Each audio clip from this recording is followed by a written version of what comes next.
By this point, it's no surprise that my most anticipated upcoming game, bar none, is Fire Emblem's Fortune's Weave. And while some of you may believe that my whole life is Fire Emblem based solely on this channel, you wouldn't be wrong for thinking that. It turns out I have a rich life outside of Fire Emblem. It's true, I also like to play other tactical RPGs sometimes. You could even say that it's my favorite genre of games, and in that vein, I decided to rank my top 5 most anticipated upcoming tactical RPGs not named Fire Emblem Fortune's Weave to bring some much needed attention to other games in the genre that might get lost in the Fortune's Weave hype and shuffle.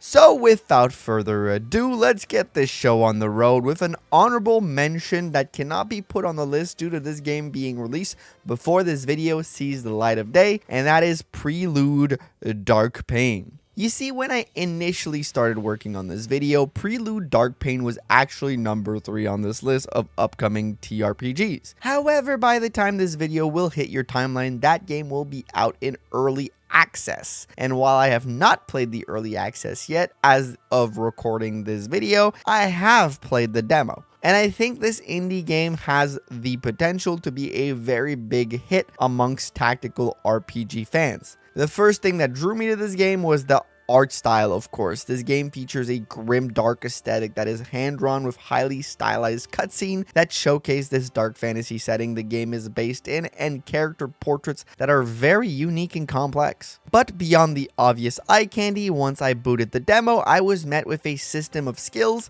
grid-based combat, and environmental hazards that reminded me of Final Fantasy Tactics. This game is clearly drawing heavily on the classics of the genre while putting its own spin on things, and the demo frankly did a great job at showing this off. I managed to engage with the early narrative that framed the bones of the story in a way that kept me intrigued while learning about this whole new complex world. In this game, you follow Souan, a blacksmith who is seemingly at odds with an organization named the Order of the Ashen Crusade. Very ominous stuff as they hunt him and his family down. These early portions showcased in the demo are heavily based around showing off the basic mechanics, but I loved how the second mission of the game takes time to focus around the push mechanic heavily. As you are escaping on these moving wagons, you use your push skill to shove people off the side where they die, which is super satisfying and a great indicator that the devs of this game are carefully crafting the maps around the idea of rewarding the player for paying attention and engaging with the unique mechanics of the game. Overall, I am very hyped for this game personally, but because it is currently in early access, it did not fit the criteria for the list, but because it partially inspired the video, I really did want to give it a little bit of a honorable mention to start the video. Now it's time to get on with our actual list. And coming at number 5, we have a Diadem. This upcoming tactical RPG is described as being a love letter to the classics, handheld SRPG, and at a cursory glance, there could not be a more apropos description for this game. From the pixel art, the stat choice of units, the movement and map look, the weapon choice and durability, all the way to how the enemy phase and player phase markers look, this looks like something a fan of GBA Fire Emblem would make. Diadem really nails that love letter feel it is aiming for, at least from an aesthetic standpoint. It is currently available to join the playtest as the release date of the game is later in 2026. I decided to join the playtest to see if this game is more than just looks and has that same feel in its gameplay. And the playtest was very short. It was a single map of the game and does showcase quite a lot of mechanics, but with very few explanations, as some of the skills couldn't be hovered on to read the description, and a bunch of different things seemed to happen, such as units teaming up for extra damage and such, but with no tutorial, it was hard to tell at times why something was happening specifically. And this makes sense. This is a playtest, not a demo. The goal is most likely to get general feedback without spoiling too many things, which, you know, is a logical thing for them to do. But it did leave me confused a few times during the playtest. And let me take a minute to leave some feedback for the devs here, because I have one gripe with this game so far. The menu's UI is awful. I could not get into it. The moment I figured out I could switch to classic, it turned into a more effy looking one. It became way better, but the one you start off with is really bad. And maybe it's my Fire Emblem boomer brain that just couldn't get behind it, but the bar at the bottom with everything jumbled up just confused the hell out of me at first. Good thing of the devs to allow a more streamlined and organized option with a classic menu. That is a nice option, but maybe we should start off with that one and not the other one. Just my grain of salt. All in all, you may be wondering why a certified GBA FE fiend like myself would put Diadem at number 5 on a list, given its very clear inspiration. And that is because while I'm excited enough about this game to put it on this list, unlike other games on this list with the playtests or early clips and screenshots, the game is failing to create hype beyond the nostalgia aspect of it for me. The pixel art is great, but the portraits aren't really hitting home for me, with no real combat animation also, which isn't helping. But the gameplay aspect that I played in the playtest did have a solid foundation to it that I could appreciate. There seems to be a real intention behind keeping the elements that make FE fun alive while iterating on skill system and integrating support mechanics, and even in terms of how to mage function and flyer functions. This is the type of game that seems to want to innovate on those ideas and give themselves a unique identity, and I can respect the hell out of that. So I am still very excited for this game. Diadem is the type of game that if you enjoy Fire Emblem ROM hacks, you might get a real kick out of this one. But as of now, I'm reserving some hype for the next entries on this list. And on the topic of next entry, coming in at number 4, we have Never's End, which might be the weirdest and most esoteric entry on this list. Other than a HD2D-esque kind of art style, the other thing that drew me to try out the demo for this game was this sentence in the description. The world of Never Ends is deeply simulated and completely interactive. Temperature, weather, wind, water level, and even the density of earth beneath your feet can all be manipulated to gain advantage in combat. Basically, every element of the strategy is based around manipulating the battlefield to win, and that sounds mighty interesting to me. And luckily for me, there is a demo available, so I could get a first-hand account on how all of this actually plays out. And I must say, this game is a blast. The magic system linked with the weather system really surprised me with how deep and complex it seems. Even from the little that was exposed in the demo, I can tell the devs really went all in when designing this system. Where using physics, you can change the weather in 2 different tiles to create wind currents that move around the enemies, and by dropping the temperature enough, you can freeze enemies, and by rising it, you can burn them. The demo only showcased the fire magic aspect, but if every magic element and magic system plays into each other with these little details, we could have one of the craziest systems ever designed for a tactical RPG. And to top it all off, this game is tough. Like, the demo kicked my bottom. So if you enjoy the challenge, this game is for you, and I am truly excited for it. The reason I put it on number 4 at the list is while the gameplay is really cool right now from what I tested out in the demo, is a lack of indication towards the story.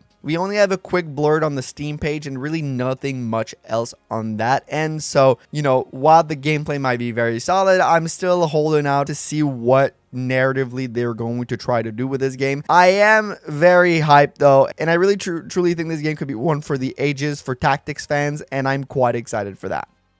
And for number 3 entry, we have a sequel, and that is Astral Throne 2: Age of the Phoenix. And I'm currently very excited for this game, as the original Astral Throne, while I am a little late to the party, is my current gaming obsession. I have been playing it non-stop. In the few downtimes I have to play game, I've just been booting up Astral Throne non-stop. If you want a full video of me talking about the original Astral Throne, let me know below, but this game takes the tactic genre and mixes it with the roguelike genre, another one of my favorite gaming genres, to create something extremely fun. Basically, in Astral Throne, you pick a lord and a secondary lord, and beyond this, almost everything is procedurally generated. The map you'll find yourself on, the location ranging from encounters to camp where you can heal, shops where you can buy stuff, and even random events happening on the road between those locations, which sometimes helps you and other times hinders you. A wide variety of characters will be recruitable, and their skills aren't entirely up to you, as you can get lucky and get rare skills, or get unlucky and keep rolling common drivel that doesn't push your units further in terms of their power. Astral Throne, all in all, is a crazy roller coaster of a game, and don't let the looks of the first one discourage you from checking out the second one, as we have improved visuals for the second one. While I am a fan of the more rough around the edges pixel art of the first game, I understand that it might not be for everyone, and the devs, I believe, also thought that, as with Astral Throne 2, Age of the Phoenix, we have a brand new look, and I am personally loving the HD 2D-esque art style that harkens back to old school Final Fantasy. But while playing the demo, the thing that struck me the most, because yes, there is a demo, was how well the essence of the original game was kept alive here. The gameplay felt right along the same line as Astral Throne, with returns of the weapon triangle and the skill system. Where the game improves, in my opinion, is how the overworld map functions, where in the original you could kind of milk the map and avoid some encounters and delay the boss fight, but here the game has this sort of battle royale circles that starts closing the moment the boss appears, forcing your hand towards the fight even if you're not fully ready. You have to take on the encounter, and that is something I enjoyed quite a bit from the demo. And the recruitment system was also revamped to give a larger role to the cast in terms of story. It also seems that the story is a little bit more streamlined this time around, while in the original one, each of the main protagonists had their own adventure, which I appreciated a lot. In this new entry, it seems to be one plot line, I think, or maybe that's just the demo showing that off, and we're gonna have different plot lines in the end, but it seems to be a little bit more streamlined in terms of story, and the recruitment system with the Phoenix feathers seems to be in terms of that to give them a role even if you haven't recruited those characters. There's also an addition of a relationship system that are looking like support and a small hub to stop by between acts. So with all that, this game is in my opinion bound to be a hit amongst Fire Emblem fans, and I am really loving Astral Throne 1, so I have all the faith in the world for Astral Throne 2, especially with what I played in the demo. This is looking to be my future obsession once it fully releases. I am looking forward to that one. We don't seem to have a release date yet, but I'll keep an eye on it and keep you guys in the loop because I really like Astral Throne. I think it's a great TRPG series. But our next entry does have a release date, and it's very soon. And that is number 2 on the list, Star Wars Zero Company. And ooh, baby, am I excited about this entry. So much so that I've already pre-purchased the game. First of all, I think I need to make this clear. This game is heavily inspired by the XCOM series, as these are the same devs who worked on XCOM Enemy Unknown and XCOM 2. I am not the biggest fan of XCOM, I will be honest. I know, hot take, but the panic mechanic in XCOM, in my opinion, is utter beeswax. I don't like it, man. It pisses me off. Anyways, this is not here to trash on XCOM, but my dislike of XCOM is simply not as big as my love for Star Wars, which is why I'm so excited about this regardless of the XCOM-like gameplay. Slap a coat of Star Wars paint on something and I'm sold. I'm a huge Star Wars fan. I read the books constantly, watch the shows, even rewatch some of the not so great movies in the franchise because I just love this world so much. I have 100%ed Star Wars Outlaws, Star Wars Jedi Survivor, and Star Wars Fallen Order, all the achievement on Steam. I just love to spend time in the Star Wars world, especially in the video game format. So this game is set at the twilight of the Clone Wars, as you command Zero Company through dangerous missions across the galaxy. But you may be asking, other than the obvious Star Wars bait for me, why is this so high on my list? Especially in regards to some of my XCOM dislike. I do think that the general gameplay loop of XCOM in terms of strategy was interesting enough to keep me playing for long enough. So while there are some aspects of XCOM that I don't love, I think the general strategy gameplay loop was fun enough. Just remove a few things like the panic stuff and I think I'm sold. Because that, for me, on harder difficulties, that became very overwhelming, where the moment you lose one teammate, your whole team panics and you just snowballs out of control. That just feels awful and bad. But with Zero Company, if the general strategy loop of XCOM is maintained, with covers affecting hit rate, varied class and differing ability, permadeath remaining, if all these things are maintained, and they seem to be from the trailers, I could still find a lot of fun in this game at lower difficulties probably. I also did read some dev interviews that seemed to hint that this game was much more story focused than XCOM was, which I really like, comparing it in parts more to Mass Effect in that aspect. So maybe we'll see a less brutal aspect to the gameplay than XCOM does deliver. And if there's at least a decent story I can follow along, I'm always down to spend a couple hours of my life lost in a galaxy far, far away. So yeah, Zero Company is number 2 on my list. And little scoop in this video, I'll probably be streaming it live here on YouTube and Twitch when it releases on August 27th. So subscribe to not miss anything. But now it's time for my most anticipated tactical RPG entry of this video.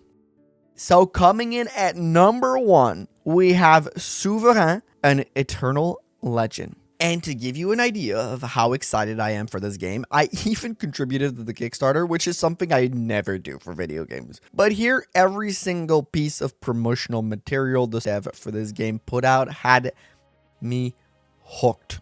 In this tactical RPG, you can feel the old school Final Fantasy Tactics and Fire Emblem inspiration, especially when looking at the unique combat animations that are a staple of my favorite franchise. Another element that really drove me to want to support this game is that the world is fully hand-drawn, and the overall art style really speaks to my personal preferences. In terms of gameplay, this game will feature some elements of using terrain and layout to your advantage, much like in games like Final Fantasy Tactics, where attacking from the side and from behind will give you different advantages in combat, like no counterattack, which is a nice little iteration on what we know from Fire Emblem. It will even include an elemental affinity system that gives you different bonuses if a certain unit is fighting on terrain it shares an affinity with. The game also builds on more traditional RPG elements, such as equipment that affects your stats, allowing you to have different builds paired with the different classes available to the player. So it does feel like you'll have room to be creative in your builds as you go through this game. The game will also feature what it calls a branching battle system, where tactical decisions you make in the gameplay can influence the story itself. Your choices as the player will partially shape the narrative or relationship between some characters in the story. And the final element that stands out to me is the large-scale boss encounters that are designed to stand apart from your more standard battles. Overall, my excitement for this game is pretty high. The elements presented by the dev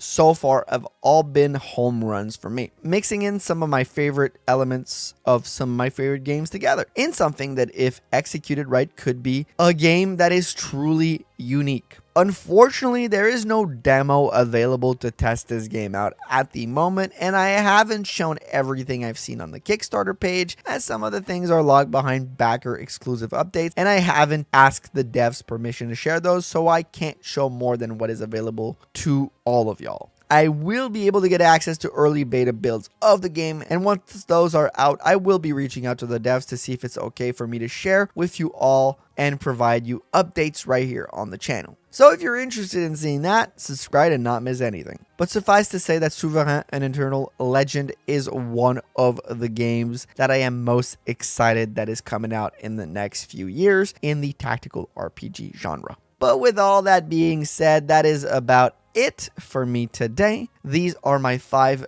most anticipated upcoming tactical RPGs, not called Fire Emblem Fortune's Weave, which I will also be making a million videos on once it is out, so keep an eye on the channel for that. I'd like to thank you all for watching. Leave a like on the channel if this video cued you in on any game that you may have piqued your interest, and a huge shout out goes out to all my YouTube members and Twitch subs, but a particular one goes out to my tier 2 and 3 members right here on YouTube. Those being Brawler456, The Forgotten Fox, Hirame, The Wolfman, Storm Eagle CH, A Grumpy Bear, Reploid, El Bunker, Faith Kira, Santo Show, Newt of Roses, Stylish, Love Shard, Poissant, Joseph Warren, and Case. Thank you all for the support. Alright, I'll catch you all in the next one. That is it for me. Bye-bye.